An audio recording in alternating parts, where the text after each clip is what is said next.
KPK kembali mengungkapkan fakta baru atas kasus dugaan rasuah dalam penyelenggaraan dan pembagian kuota haji di Kementerian Agama. Tindakan korupsi dalam kasus ini membuat para calon jemaah haji mengantri sampai 40 tahun untuk beribadah. Kasus dugaan rasuah pada penyelenggaraan dan pembagian kuota haji di Kementerian Agama masih bergulir. Komisi Pemberantasan Korupsi terus mencari informasi untuk mengungkap kerugian negara sampai dampak atas rasuah yang sudah terjadi. Dalam temuan KPK, tindakan rasuah dalam kasus ini berimbas pada antrean ibadah haji di Indonesia. Kini calon jemaah haji harus menunggu selama 40 tahun untuk beribadah ke Tanah Suci. Juru bicara KPK Budi Prasetyo mengatakan pemerintah Arab Saudi memberikan tambahan 20.000 kuota haji kepada pemerintah Indonesia untuk mempercepat antrian ibadah yang membludak. Namun pembagian kuota itu masih disalahgunakan untuk menguntungkan jemaah haji khusus.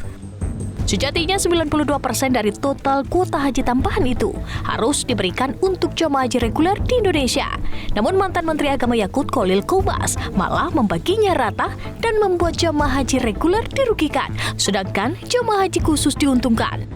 Pembagian kuota yang dibuat oleh Yakut ini tidak mempercepat antrean haji yang diinginkan oleh pemerintah Indonesia dan Arab Saudi. Dalam kasus ini, KPK menilai pembagian kuota yang tidak sesuai aturan itu masuk kategori kerugian negara. Pemberian kuota tambahan dari pemerintah Arab Saudi kepada pemerintah Indonesia adalah untuk memangkas panjangnya antrean ibadah haji reguler, di mana antrean itu bisa sampai 30 sampai 40 tahun.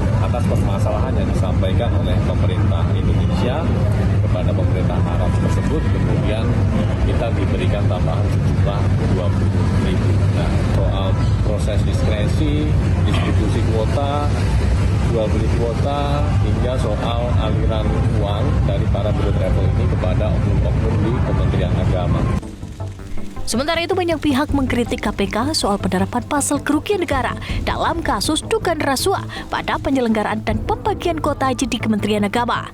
Sebab uang untuk beribadah haji menggunakan dana jamaah, bukan dari APBN. Dalam diskusi Semangat Advokasi Haji Indonesia, pakar hukum pidana dari Universitas Islam Indonesia, Muzakir mengatakan bahwa kerugian negara tidak bisa dihitung dari pengeluaran pihak swasta.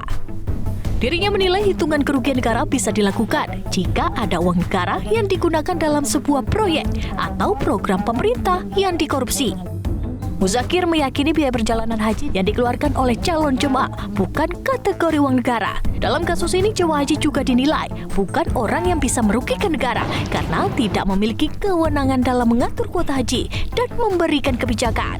Berarti kewenangannya dia memeriksa, mengaudit keuangan negara. Iya. Kalau dia mengaudit keuangan negara, boleh nggak dia mengaudit swasta? No. Dia tidak perlu untuk mengaudit keuangan swasta, apalagi PT, penduduk atau korporasi tidak bisa. Kalau tidak bisa, apakah bisa menantang dia? Akan kami periksa. Kalau tidak, kamu harus terima hitungan saya. Tidak bisa. Anda nggak punya kewenangan untuk memeriksa, saya itu nggak punya.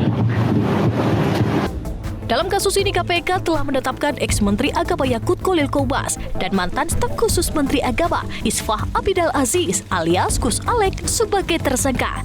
Keduanya sudah beberapa kali diperiksa KPK sebagai saksi sebelum ditetapkan sebagai tersangka. Dari Jakarta, Chandra Yuri, Metro TV.